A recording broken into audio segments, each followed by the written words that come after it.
so excited today. This is really low. Alright, I just have a verse. I'm reading from 2 Chronicles, chapter 20. And you know what? I'll read from verse 20. Early in the morning, they left for the desert of Tekoa. Don't know if that's right, but I did my best. As they set out, Jehoshaphat stood and said, "Listen to me, Judah and people of Jerusalem. Have faith in the Lord your God, and you will be upheld. Have faith in his prophets, and you will be successful."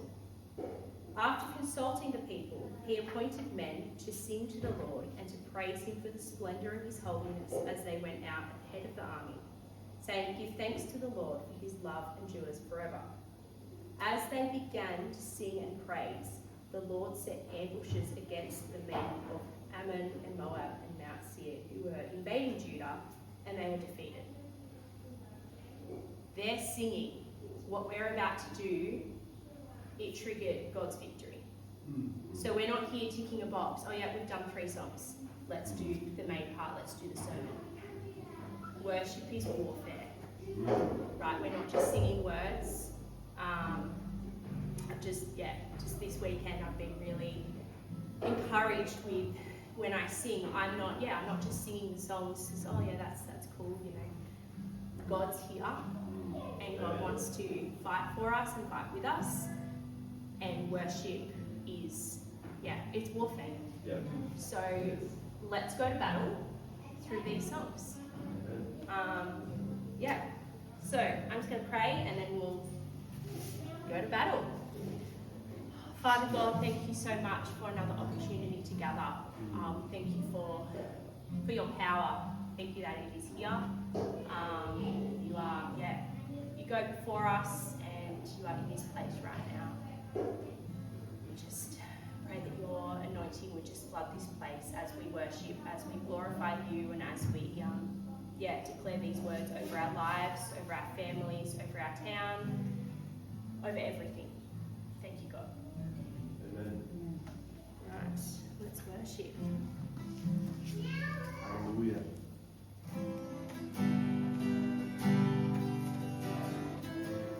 Jesus, lover of my soul.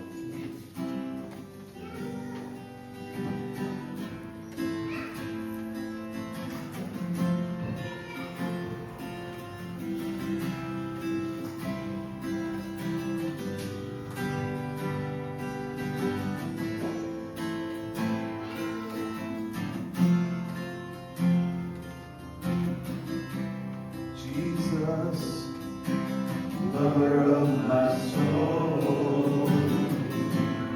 Jesus, I will never let you go. Taking me from the miry clay, set my feet upon the rock. Now I know I love you. I need you.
month, Lord Jesus. Hallelujah. You put us in the palm of your hand, Lord Jesus. You do not let us go.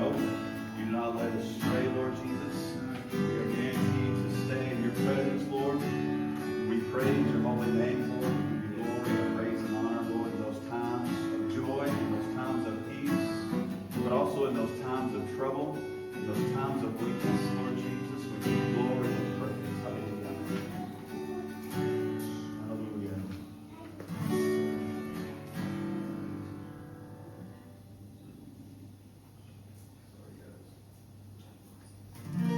Holy forever. Holy forever.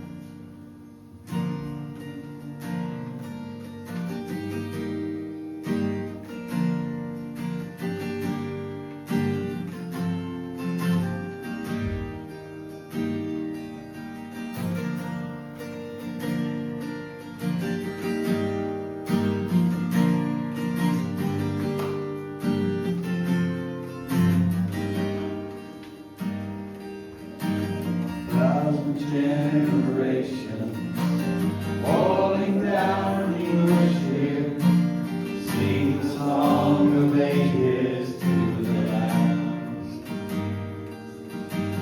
All who have gone before us, and all who will believe, sing the song of ages to the last. Your name is the highest, your name is the greatest, your name stands above them all. All thrones and dominions, all powers and positions, your name stands above them all. The angels cry, holy, all creation cries, holy, you are lifted high, holy, holy forever.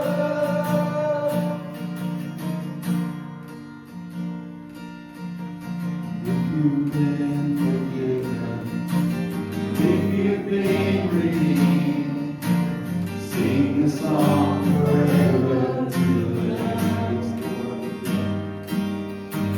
If you walk in freedom, if you bear His name, sing the song forever to the Lamb.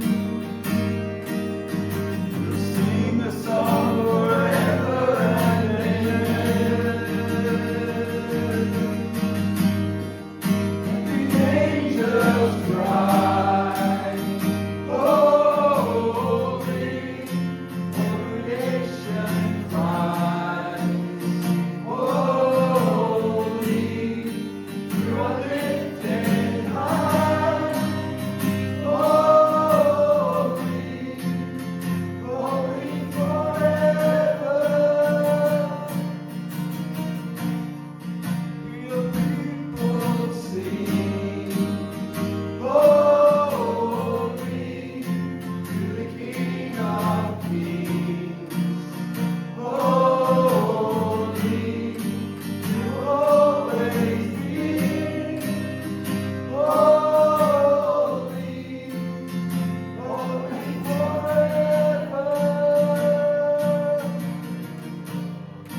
all thrones and dominions, all powers and positions. Your name stands above them all.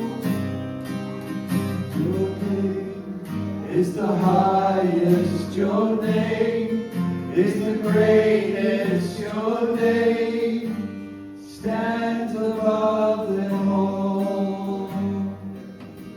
All thrones and dominions, all powers and positions. Your name stands above them all. The angels cry, holy, all creation cries, holy, you're lifted high, holy, holy forever.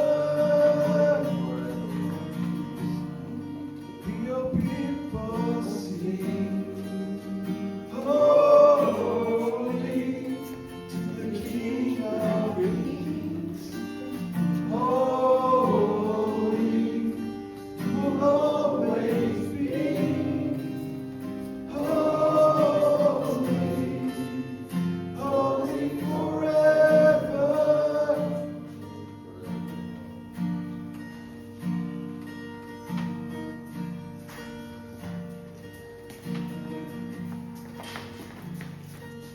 Toby's handing out communion, and I'm just going to share just something quick. Sorry, Dan, I need to That's good. sit forward with you. Okay, so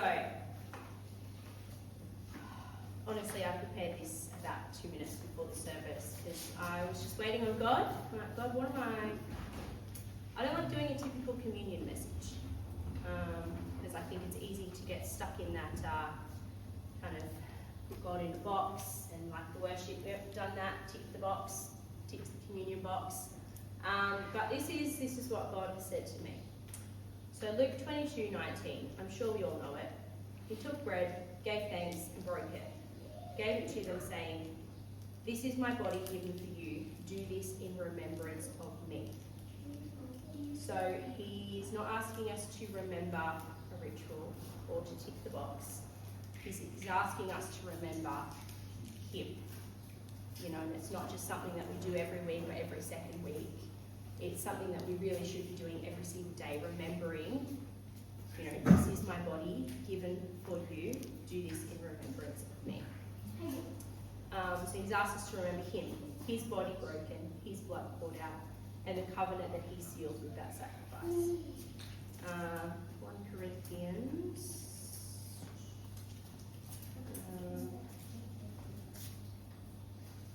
Should have got it. I put my little tab in. 26. 1 Corinthians 11:26. For whenever you eat this bread and drink this cup, you proclaim the Lord's death until he comes. So it's not just remembering, it's actually proclaiming that 2,000 years later the cross is still enough. God's grace is still sufficient. And it's, you know, it's just, proclaiming that over and over and over. And proclaiming that Jesus is still coming again. And as Pentecostals, you know, the Holy Spirit makes this moment more alive in us. His body was broken so that we could be whole. By his stripes, we were healed.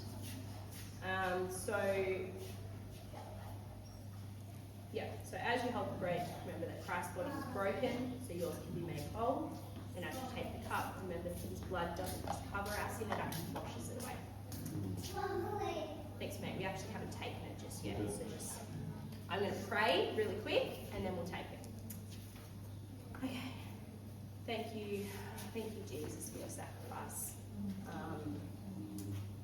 can't imagine the pain and the things that you endured on that cross for us. And again, you didn't do it for your gain; you did it for us.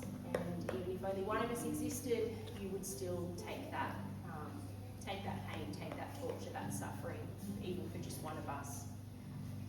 So just thank you for that, and yeah, may we never forget the weight that that holds, and we are so grateful for your grace and for salvation through you. May we never forget that. So let's eat and drink, and then we'll do one more song, and then Pastor Dan will come up and share the word.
Good Father.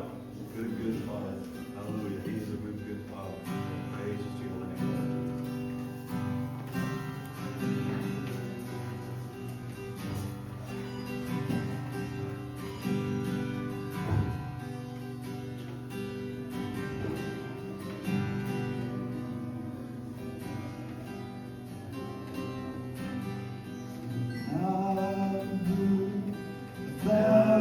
Stories of love, they think you're like, and I heard the tender whisper of love in the dead of night, and you tell me that you're pleased and that I'm never alone. You're a good Father. It's who you are. It's who you are. It's who you are. And I'm loved by you. It's who I am. It's who I am. It's who I am.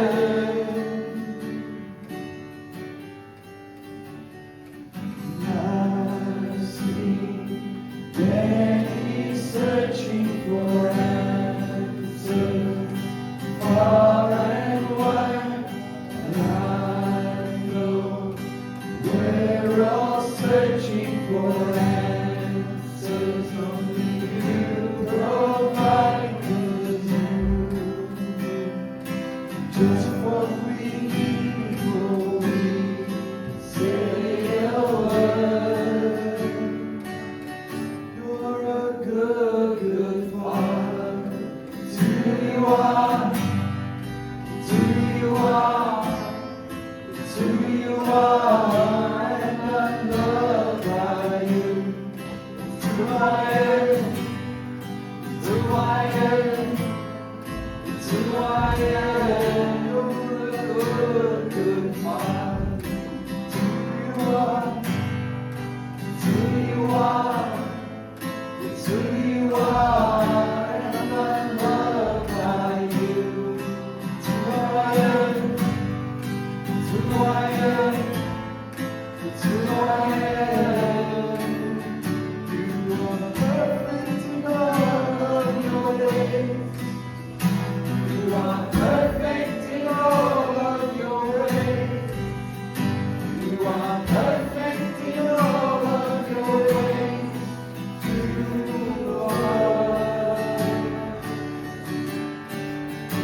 You are perfect in all of your ways. You are perfect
dead of night and until that you're pleased and that I'm never alone.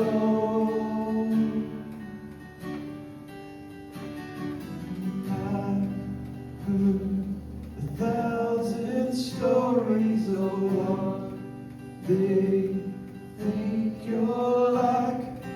I've heard the tender whisper of love in the dead of night, and you tell me that you're pleased and that I'm never alone.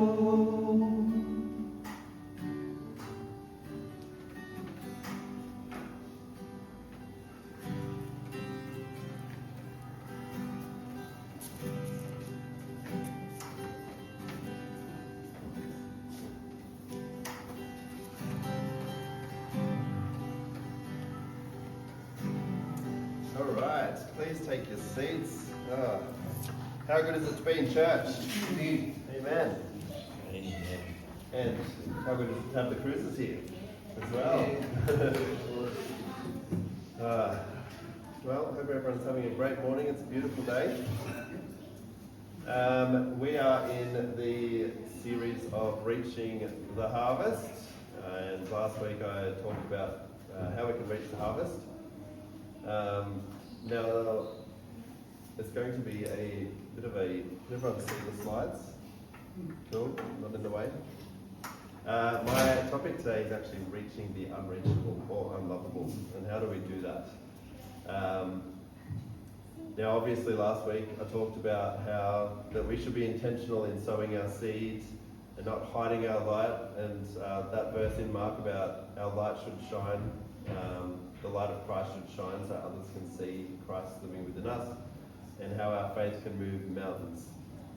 And faith can see this town turned around for Jesus. It doesn't mean it won't be hard, as I said. It doesn't mean that we'll avoid struggle. We'll have all that. And sometimes we might feel like giving up. But we just need to keep trusting God that He will bring in the harvest. And so today I just want to pivot a little bit, because evangelism is what we're called to do, every single one of us, whether we have been Christians a long time or not. But that's not all there is to it, because sometimes it's our actions that show our love for Christ and who He is in us, and that can be as a witness to people. It's the witness of God, the power of God to change lives, and it often means that we have to walk in the obedience to what God has told us, even when it doesn't make sense in the natural. And then finally, what I'm going to talk about is we need to forgive one another. We need to reach the unreachable, or the unlovable, and that is a hard thing. The hardest part of being a Christian is doing the opposite of what the world and culture says. How can we forgive people who might be hateful, who might be evil, or totally far from God? And so I'm going to unpack that today in this sermon. And just before I pray to open, I'm just going to share this verse from Ephesians 4:32, and it says, "Be kind to one another, tender-hearted, forgiving one another as God in Christ forgave you." So let me just pray. So dear Heavenly Father, I thank you that you are with us today. I just pray that it's your words through this message and not my own. And then you can open our hearts to reaching those who are lost, reaching those who we think might be too far gone. But we know that you are sovereign and that you died for us. And I just thank you and pray that you are with us in Jesus' name. Amen. Amen. Amen. So, the first thing I want to unpack is the fact that people actually watch our actions. So this is from James 2:14 to 17, if you have your physical Bibles or your app, whatever it might be. And in James 2:14-17 it says, "What good is it, brothers, if someone says he has faith but does not have works? Can that faith save him? If a brother or sister is poorly clothed and lacking in daily food, and one of you says to them, 'Go in peace, be warmed and filled,' without giving them things needed for the body, what good is that? So also by faith itself, if it does not have works, it is dead." Now, I've told this, I've said this many times before. It's not talking about that we need good works to be saved. That's not it. We are saved by grace and grace alone, and nothing else can change that. Nothing we can do at all makes us saved except through Jesus. It's what he did on the cross that saves us. However, because we are saved and want to be more holy and more righteous, salvation actually produces that good works in us, and that's what James is talking about. And it's not surprising that people are actually watching us. As Christians, it is non-Christians that are watching us. They're watching our behaviours, they're watching how we act, they're watching how we react to things and how we live our life, and if we are living the life that we profess. And obviously that doesn't discount evangelism. That's something we should do. That's Jesus' last message to us and last words to us before he ascended to heaven. But if we're not living the life that Christ has called us to during the week, then our actions don't back up our words. We can't just be Sunday Christians and profess holiness on a Sunday and then do what we want during the week. We need faith in action, and that's what James is talking about. Because we need to just follow what Jesus did. And it's not always sharing the gospel through words, although that's part of it. Every interaction we have, we want to somehow share the gospel. We want to show and share people about Jesus, and this is done by our actions. We need to help those who are lacking. We need someone to listen to them who needs help with their daily task, or whatever it might be, however we can put our faith in action. And it's doing it the biblical way. I've seen lots of Instagram reels or Facebook reels or whatever it might be of people who record themselves doing good deeds. Now, doing good deeds is great, but it's what we do in secret that I think God cares more about. Like, some people are doing it for likes or comments and things like that, but that's not what we should be doing. It should be expecting nothing back in return, just simply because Christ did that. So I'll give you one simple example of faith in action that I do myself, and it's very simple. So on our dining table at my house, that's where I sit every morning, and it's the spot that I've claimed. But my Bible sits on that dining table, and it's always open, and I read it every morning and every evening. Sometimes before work I've only got 5 minutes to read it, other times I've got an hour, it depends what it is, but it's always open. So every single carer that comes in, every single stranger, every single person that comes in, even my kids, they see that Bible open, and not just the Bible open, but I'm reading it. It's not just for show. I'm actually showing an example to my children, to my wife, that it's important, that's one of the first things I look for. It starts my day with a coffee and a Bible. So it can be simple things like that to show your faith. You can tell someone that Jesus loves them. It's not hard to say Jesus loves you. Whatever it might be, start putting your faith into action. And secondly, we're called to serve. Because faith in action is what the heart of Jesus said. And he said in Mark 20:45, "For even the Son of Man did not come to be served, but to serve, and to give his life as a ransom for many." So it can be serving your friends and neighbours, your workmates, whatever it might be. It can be volunteering in a school, in the church, or wherever it is. You should be reaching out to someone. Has God put someone on your heart to call, to have a conversation with? Prayerfully ask God to help you with your faith and to build that courage so you can do it. And then as you trust in God, that fear that you have will start to recede. It might still be there. And I've got this, I found this quote from a guy called Chuck Colson who knew D. Moody, Dwight Moody, sorry, and he was around that time, 1930s to 2012. And he was a notable advocate for societal reform and faith in action. And he argued that the real test of faith is how we behave outside the church, not just in the presence of others when no one is watching. And this perspective actually challenges us to demonstrate our beliefs consistently, not just in the four walls of the church, and not just when it's convenient for us or visible to others, as I said. So my question is, how are you living your faith outwardly for others to see? Not for a viral moment, not for posting on Facebook, but just living out your Christian faith. Really living that Christian faith out.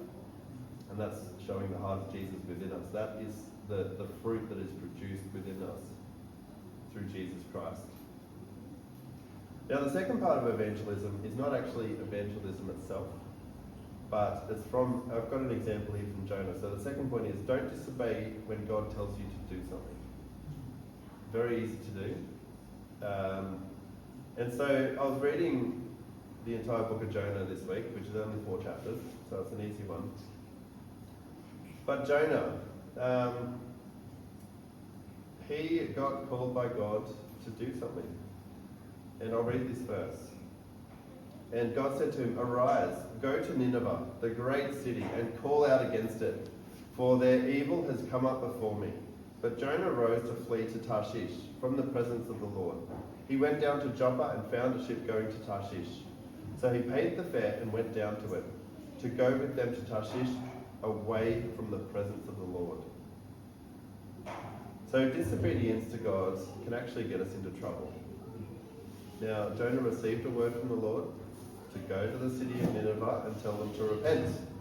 It was a sinful city at the time, and God wanted them to repent so he could stay his hand from destroying the town. And so, what did Jonah do, as we saw? He paid for a fare to the city of Tarshish. Now, Tarshish, they think, I forgot to put a map up, but Tarshish is, I think, somewhere in western Spain. And Nineveh is in modern-day Iraq or Babylon at the time. So as far away as possible from where he was supposed to go is where Jonah went. And he paid the fare, and the last part of that verse is he went away from the presence of the Lord. That's how far he ran from what God had called him to do. God told him to go and evangelize and tell the city to repent. And he thought he could hide from his calling. But God was always there, and God didn't give up on him despite that. So the journey, I think, from where he was about 500 miles because he had to go around the Arabian desert. But eventually, God pursued him and God called him back. Jonah fled from his calling and the calling that God had on his life. And it was a big one. Jonah was told to get the city to repent because God wanted to save those people. So when God tells you to do something, it's often easier than we think to run because it looks too hard or impossible. But what I'm saying is don't run. Anyone know Keith Green? Fantastic musician and singer from the 70s, I believe. I love his songs. He's great singer. He's got some great worship songs. But one of his songs is called "Asleep in the Light." And this is a part of the song that says, "You see the need, you hear the cries, so how can you delay? God is calling and you are the one he's chosen, but like Jonah, you run. He told you to speak, but you keep holding it in." See, why are we holding it in? Why are we holding in what God's told us to do? Because stepping into obedience is actually hard and it's not easy, but through prayer, God can help us find a way. Don't resist. Now, when we look at Jonah chapter 2, I haven't got it up there, but he had a very repentant prayer to God, and he remembered the Lord and said, "I will go." Now, he had to go through a journey of consequences. He was on the ship, there was a huge storm, they threw him overboard, he went into a whale for 3 days, and then the fish spat him back out on dry land. Now, in chapter 3, it actually echoes what happens in chapter 1 with a different outcome. So, Jonah 3, verse 2 to 3. This time God said, "Get up, go to the great city of Nineveh and preach the message that I tell you." And finally, Jonah got up and went to Nineveh according to the Lord's commands. So he finally obeyed. So despite his mistakes, he eventually followed God's calling. He went to Nineveh and told them to repent. And God moved. The entire city proclaimed a fast and dressed in sackcloth, including the king, and the entire city repented, and God turned away his anger from that city, and they did not perish. That's how powerful our witness can be if we obey. We don't know what God is going to do. So a great example of running away from your calling is me. So this isn't a boast or anything, but when I was around 20 or 21, I was at a church at this stage, and there was a visiting preacher. I couldn't even tell you who this visiting person was, I don't remember. But I went up the front for prayer, and all I remember from that prayer is he came up to me and said, one day you'll speak to thousands. And I was like, whatever, I don't want to, no thanks. So I ran from it completely. I ran so far that I walked away from Christ for 10 years, and it's a whole story. Many years in the wilderness with borderline alcoholism and other things until I returned to Christ. And at the time as well, I was extremely shy, introverted, no interest in talking in front of people. Yet here we are. I eventually stepped into God's calling, and here we are, preaching and pastoring this wonderful church, and I'm finally walking in the obedience that God has told me to. Now, I had to go through some consequences in that wilderness time because of my own desire to run from God, but you can still come back to your calling. No matter how far you run, God is still calling you and pursuing you. But are you willing to step out into obedience? Are you willing to wake up and speak? We can't ignore the pain and suffering of the people around us and the city around us and the town around us. When God tells us to do something, we need to obey. Which leads me to the third point I have, which is one of the toughest ones, and it's about forgiving one another. So the first part of this, I'm going to go to Acts 8, 1-3. Now, I'll read this first and then I'll give a bit of background. So Acts 8, 1-3 says, "And Saul approved of his execution. And there arose on that day a great persecution against the church in Jerusalem, and they were all scattered throughout the regions of Judea and Samaria, except the apostles. Devout men buried Stephen and made great lamentation over him. But Saul was ravaging the church, and entering house after house, he dragged off men and women and committed them to prison." Now, the first part of that is, and Saul approved of his execution. So Paul approved of the execution of Stephen. Now, Stephen was the first martyr of the Christian faith. Stephen got stoned to death after he made if you read chapter 7, it is a beautiful speech of the entire Old Testament, all the way through to the Messiah, Jesus, about how Jesus is the way, the truth, and the life, and he got stoned to death for it. And Saul was there, Saul approved of it, and then he started persecuting the church. So this is where I get to the main point of the title of my sermon, reaching the unreachable, forgiving one another, even those that don't seem to deserve it. Because we obviously know people who are wicked. They're evil, and I'm not playing that down in any way. There are some people that are extremely evil, and not all of those people will repent. But I just want us to think about the fact that we were once wicked. We were once far from God. We were evil in God's sight because of sin. It destroys the soul, and it destroys us slowly. And look at Saul. He was a wicked man. He was a religious leader. He was well versed in the law of the prophets and the Old Testament, but he persecuted the church greatly. But the next verse actually in that says that those who were scattered preached the word of God anyway. Despite the terrible persecution, those apostles preached the word. And then we know the story, but how could someone like that ever come to follow Jesus Christ? Someone who hunted Christians down. Now I'm going to read Acts 9, 10-18, and we see this is further on. So starting from verse 10. Now there was a disciple at Damascus named Ananias, and the Lord said to him in a vision, "Ananias." And he said, "Here I am, Lord." And the Lord said to him, "Rise and go to the street called Straight, and at the house of Judas look for a man of Tarsus named Saul.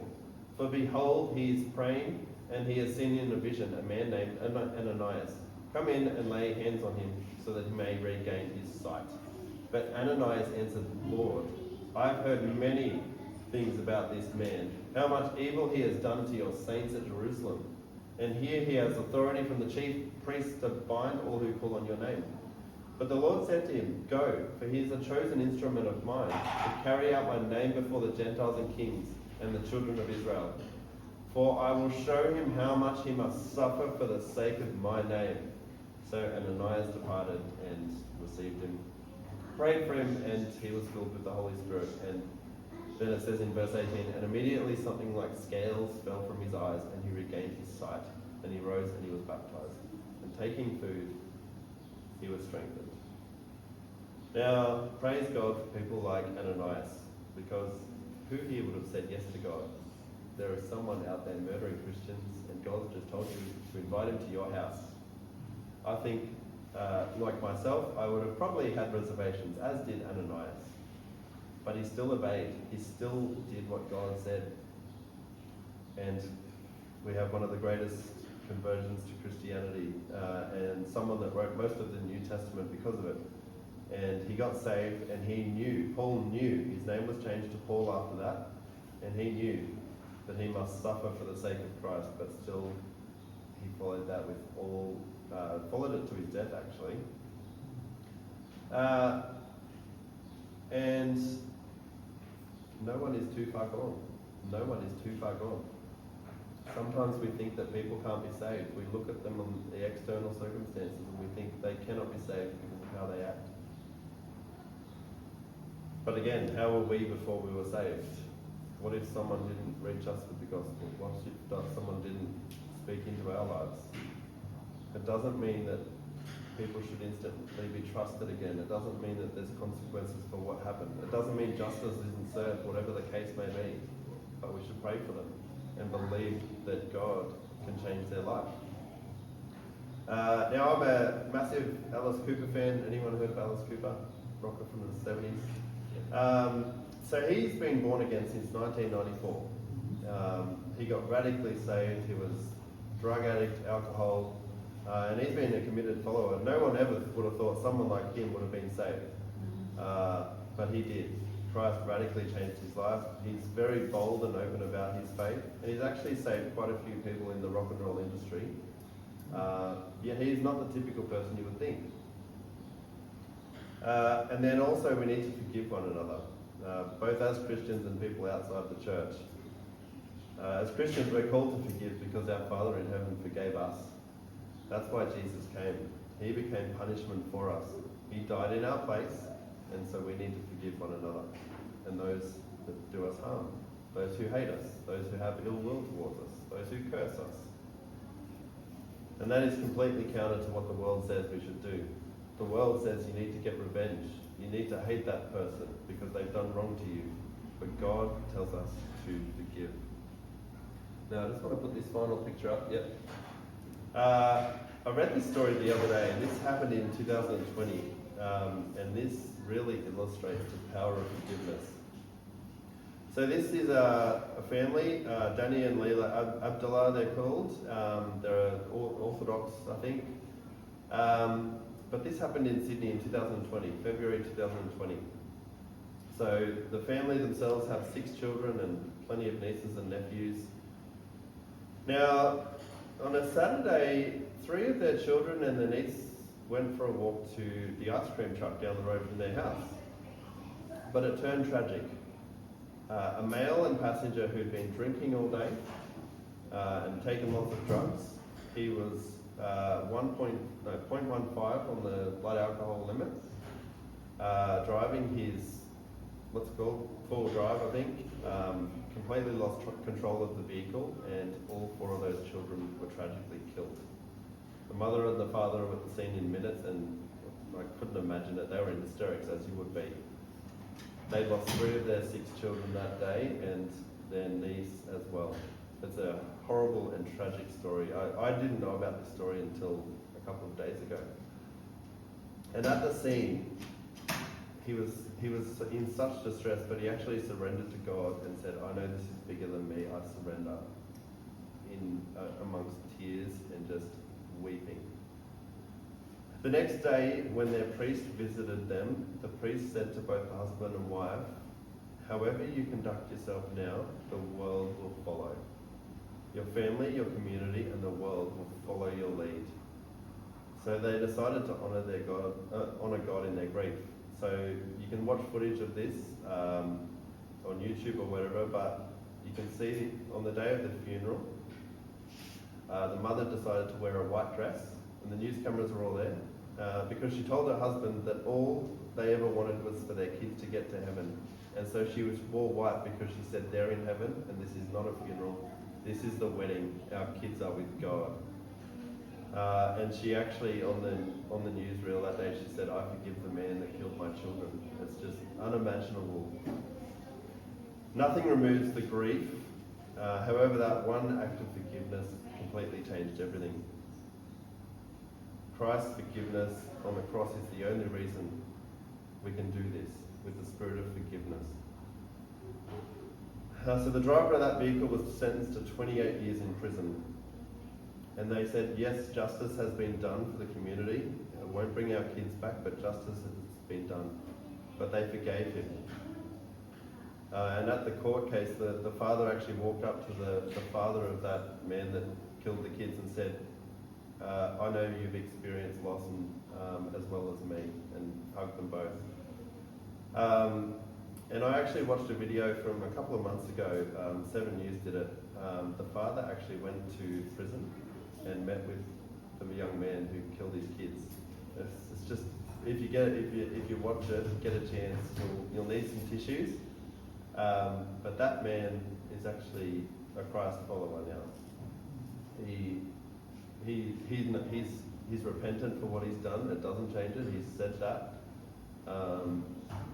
But he's turned his life around. He follows Jesus. But that father forgave him. There's no anger or bitterness. And that's one of the things that the father actually said with his 3 remaining children. He said, if I held on to that anger and bitterness, I would pass it on to my children. And that's why I forgave. And it's a daily choice to forgive. So as we finish, and I can get the worship team back up, please. But that's why it's important that as Christians, people watch us. Non-Christians watch us. The world watches us. They're waiting for us to react to something. And that's why the power of forgiveness. Who knows how many lives that's touched? That one single story, that father who forgave someone who killed 3 of his children. And doesn't replace the grief, but it's amazing the power of God, because the presenter who was presenting it, obviously a non-Christian, he kept asking questions in that 1 hour interview because he was trying to figure out why he was forgiving, and he just couldn't understand how he could forgive. And the questioning of the presenter was very much in the world of why you should not be forgiving this person. But he continued to say, I forgive him. I don't have any hate or ill will towards him. And that's why we need to obey. We need to follow what God's called. Don't run away like Jonah. Stand and be bold on what God has called us to do. And forgive. Finally forgive. Forgiveness is one of the most powerful things that we can do. It's such a great witness and a great evangelism tool. If people out there see that we're not bitter at things, we're not angry at things, we're not hateful at things, they will start to think about that. And so as we finish today, I want everyone to think, no one is unreachable while we're this side of heaven. There is no one irredeemable if they repent and turn from their sins and accept Jesus Christ. Because Jesus forgave the unforgivable. He became the unforgivable. So we should too. So I just want to, can everyone stand as we finish? We're going to worship in a second, but I just want to finish in prayer as we finish with this final worship song. But thank you, Heavenly Father. Thank you that you are here in this place, God. And I just thank you for how we act as Christians, Lord. That we are a witness to the people in this world. We're a witness to people with narrow minds. We're a witness by our actions and our obedience. And Lord, I just pray that you can speak to us this week. Speak to each and every one of us. Put someone on our hearts that we can speak to, Lord. Because no one is too far gone. Show us who we should be sowing into. Show us who we can show and share your love, the love of Jesus Christ. who can redeem us from the pit, who can redeem anybody. He's redeemed all of us, Lord, and let us pray that we can share our testimonies of the love and forgiveness that Jesus Christ gave us. In Jesus' name, amen.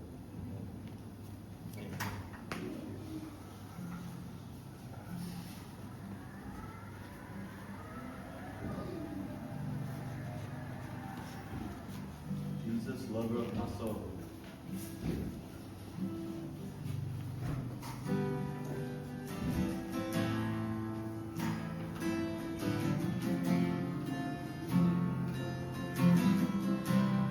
She's